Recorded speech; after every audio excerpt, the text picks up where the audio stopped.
లేదు. సచివాలయాల ద్వారా పెన్షన్లు మీరు పంపిణీ చేస్తారంటున్నారు. సచివాలయాల్లో ఉన్నటువంటి ఉద్యోగులు ఎంతమంది?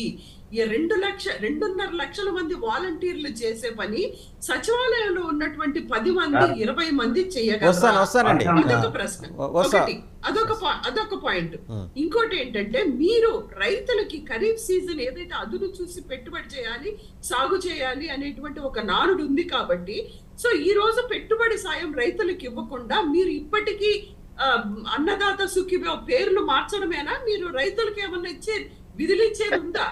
మీరు రైతులకు విధులించండి. ఏ రోజు కూడా జగన్మోహన్ రెడ్డి గారు ఒక క్యాలెండర్ ప్రకారం రైతులకు ఎక్కడా కూడా వాళ్ళకి సీజన్ రాకముందే వాళ్ళ అకౌంట్లలో డబ్బులు పడి వాళ్ళు కల్టివేషన్ చేయడానికి చాలా సపోర్టివ్ గా ఉన్నటువంటి గవర్నమెంట్ జగన్మోహన్ రెడ్డి గారి గవర్నమెంట్, వైసీపీ గవర్నమెంట్. ఈ రోజు చంద్రబాబు నాయుడు గారు రైతుల్ని పట్టించుకుంటున్నటువంటి పరిస్థితి లేదు. ఏమండి, వాళ్ళు అధికారంలోకి వచ్చి 15 రోజులు అయిందండి కరెక్ట్గా వాళ్ళు ఛార్జ్ తీసుకొని. మీరు 15 రోజుల లోపలే మీరు ఏది తీర్పు ఇచ్చేస్తే ఎట్లా? జస్టిస్ సోదరులు ఎన్టీఆర్ లాగా 15 రోజులు అయింది వాళ్ళు. గారు ప్రకృతికి తెలియదు కదండి, ప్రకృతి ఉంటుంది కదా, వ్యవసాయం చెయ్యాలి కదా. ప్రకృతికి 10 రోజులైందా 15 రోజులైందా అని తెలియదు కదా. సో వానలు పడే టైంకి ఖచ్చితంగా పెట్టుబడి సాయంతో రైతు సిద్ధంగా ఉండాలి. అది మీరు చేయలేనప్పుడు మీరు 15 రోజులు కాదు, నెక్స్ట్ డే ప్రమాణ స్వీకారం చేసిన నెక్స్ట్ డే నుంచే వైసీపీ పార్టీ ఆఫీసులు కూల్చేశారు కదా.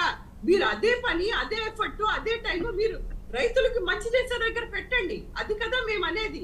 మీరు ఏం చేస్తారా? మీరు సూపర్ 6 సరే, కూల్చివేతల అంశం మళ్ళీ మాట్లాడదామండి. ఎందుకంటే బాపు గారి సినిమా వంశవృక్షంలో ఒక డైలాగ్ ఉంటుంది, గోదావరికి ఎంత చెంబు తీసుకెళ్తే అంత చెంబుతో నీళ్ళు వస్తాయి. మనం ఏం చేసామో అదే మనకి ఇప్పుడు రిపీట్ అవుతుంది. మళ్ళీ మీ దగ్గరకు వస్తాను ఒకసారి, సురేంద్ర నాయుడు గారి దగ్గరికి వెళ్దాం. పవన్ కళ్యాణ్ గారు నిన్న ఏదైతే మీరు టాపిక్ నాకు చెప్పారో, గ్రీన్ కో, పవన్ కళ్యాణ్ గారు నిన్న చేసినటువంటి సమీక్షల్లో గ్రీన్ కోకి సంబంధించినటువంటి సంస్థకి బకాయిలు ఉన్నాయి, లేకపోతే బ్లాక్ లిస్ట్ లో ఉన్నటువంటి దానికి అవుట్ సోర్సింగ్ డేటా ఆపరేటర్స్ కి చెల్లింపలేదు, జీతాలు చెల్లించలేదు అనేటువంటి అంశం ఏదైతే ఉందో, డేటా ఎంట్రీ ఆపరేటర్స్ అనేది కంప్లీట్ గా అవుట్ సోర్సింగ్ ఏజెన్సీల ద్వారా రిక్రూట్ అవుతారండి.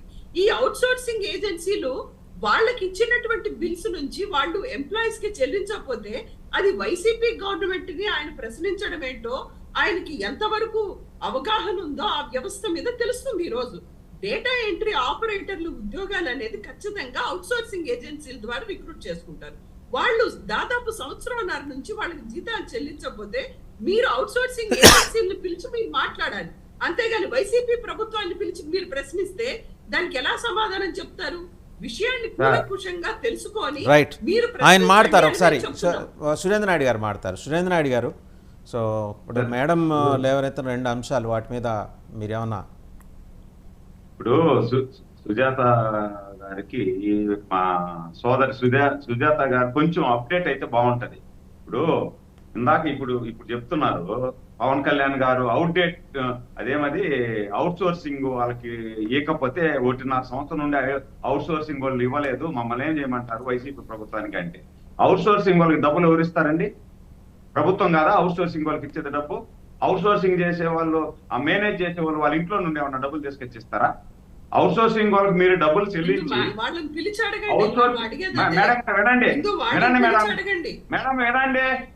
మేడం ఒక నిమిషం వినండి, ఓపిక వినండి. అవుట్ సోర్సింగ్ వాళ్ళకి మీరు డబ్బులు ఇచ్చుంటే, అవుట్ సోర్సింగ్ వాడు వాళ్ళ కింద పనిచేసే ఎంప్లాయీకి డబ్బు ఇవ్వకపోతే మీరు ఏం చేస్తున్నారు 1.5 సంవత్సరం నుండి?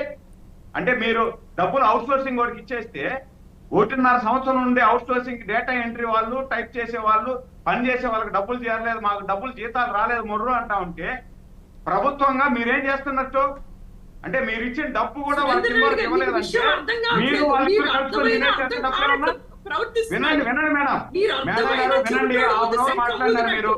నేను విన్నాను, నేను మాట్లాడిన తర్వాత మళ్ళీ మీరు మాట్లాడండి. మీరు మాట్లాడండి మేడం, సబ్జెక్ట్ మాట్లాడేది ప్రశ్నించండి అంటున్నాం. వినండి మేడం, సబ్జెక్ట్ ఇప్పుడు ఏజెన్సీని మీరేం చేస్తున్నారు? 1.5 సంవత్సరం నుండి ఏజెన్సీ వాళ్ళు డబ్బు ఇవ్వలేదంటే మీరు ఏం చేస్తున్నట్టు 1.5 సంవత్సరం నుండి? మీరు రైతులకు వినండి ఎందుకు మేడం, ఇవ్వలేదు? వినేది నేర్చుకోండి. వాలంటీర్ అందుకే మీకు వ్యవస్థని 11 మీరు సీట్లు 10,000 ఇచ్చింది. ఇస్తామని వినేది ఎందుకు నేర్చుకోకుండా ఈ మాట తీసేశారో చెప్పండి. మాట్లాడుతున్నారు కాబట్టి 11 సీట్లు ఇచ్చారు. వినండి, ఒక రైతులకి నిమిషం ఓపిక. వాలంటీర్ వినిన తర్వాత వ్యవస్థకి సమాధానం చెప్పండి, మీకు అవకాశం ఇస్తారు. 10,000 పెంచుతామని వాలంటీర్లను ఎందుకు మేడం తీసేశారు? వినండి, వినే ఓపుకుందా లేదా మీకు? మీరు ప్రశ్నకి మీకు వినే సమాధానం ఓపుకుందా చెప్పండి. లేదా? మీరు వినండి ఒక ప్రశ్నకి నిమిషం. సమాధానం చెప్పండి. ఇప్పుడు అవుట్ సోర్సింగ్ ఎంప్లాయీస్ కి డబ్బులు ఎవరిస్తారు? అవుట్ సోర్సింగ్ ఏజెన్సీ ఎవరైతే వాళ్ళు ఇస్తారు. కంపెనీ ఉంటుందో, ఏజెన్సీలు- కంపెనీ ఉంటుందో ఆ ఏజెన్సీలు కంపెనీ అడగండి ఇస్తారు. మీరు. ఆ కంపెనీకి ఎవరు ఏజెన్సీలు డబ్బులు ఇస్తారు? అడగండి. ఆ కంపెనీకి మీరు ఎవరు డబ్బులు ఏజెన్సీలు ఇస్తారు? అడగండి సార్. మమ్మల్ని వినండి ఎందుకు మేడం, అడుగుతారు? మేడం మీరు వినండి, రైతులకు సంబంధించి వినండి. మాట్లాడండి. అంటే రైతులకు ఇప్పుడు మీరు- రైతులకు మీరు ఎందుకు పెట్టుబడి సార్, సాయం వాసుదేవన్ గారు, ఇవ్వట్లేదు? వాసుదేవన్ గారు, మీరు సుజాత గారు, running Sujatha garu, comment listen to him. సుఖీభావం సుజాత గారు, సుజాత గారు, ఆయన వినండి, కాస్త వినండి ఆయన్ని. మీ దగ్గర సబ్జెక్ట్ ఉంటే, నేను చెప్పిన తర్వాత ఓపిక వినండి, నోట్ చేసుకోండి, దాని తర్వాత చెప్పండి. ప్రజలకు వెళ్ళాలా? మీరు చెప్పేది నేను చెప్పేది ప్రజలకు వెళ్ళాలా? మధ్యలో చెప్పండి సార్, చెప్పండి, రన్నింగ్ కామెంట్ వల్ల ఉపయోగం ఏముంది? చెప్పండి. ఇప్పుడు అవుట్ సోర్సింగ్ ఏజెన్సీని ప్రభుత్వం నియమిస్తుంది. ప్రభుత్వం అవుట్ సోర్సింగ్ ఏజెన్సీకి డబ్బులు ఇస్తుంది. అవుట్ సోర్సింగ్ ఏజెన్సీ వాళ్ళ కింద పనిచేసే ఉద్యోగస్తులకి డబ్బులు ఇవ్వాలా? ఒకవేళ అవుట్ సోర్సింగ్ ఏజెన్సీ కింద పనిచేసే ఉద్యోగస్తులకి డబ్బులు ఇవ్వకపోతే ఆ బాధ్యత ఎవరిది? ప్రభుత్వంది కాదా? అవుట్ సోర్సింగ్ ఏజెన్సీని తీసేయకూడదా మీరు? 1.5 సంవత్సరం నుండి కింద పనిచేసే ఉద్యోగస్తులకి డబ్బులు ఇవ్వకపోతే మీరు ఏమి చేస్తా ఉన్నట్టు? ఏమి ఎలగబెడతా ఉన్నారు? 1.5 సంవత్సరం నుండి మీరు ప్రభుత్వాన్ని నడుపుతున్నారా? తాడేపల్లి ప్యాలెస్ లో కూర్చొని పబ్జీ గేమ్ ఆడుతా ఉన్నారా? పబ్జీ గేమ్ ఆడుతా ఉండి మీకు తెలియలేదా 1.5 సంవత్సరం నుండి డబ్బులు ఇస్తున్నారా లేదని? నెంబర్ 1. నెంబర్ 2, ఈ రోజు మీరు చెప్తున్నారు 15 రోజులైంది మేము అధికారం చేపట్టి. 15 రోజుల్లో ఎవరైతే రైతులు ఉన్నారో వాళ్ళకి డబ్బులు ఇవ్వలేదు అని చెప్తున్నా. అంటే జగనన్న రైతు భరోసాను మేము పేరు మార్చినామని మీ బాధ. మేము పెట్టుకోలా. జగనన్న రైతు భరోసా పేరు మార్చి చంద్రన్న రైతు భరోసాని మేము పెట్టుకోలా. మా పేరు పెట్టుకోలా. మీ విధంగా అన్నిటికీ పేర్లు మార్చి మేము పెట్టుకోలా.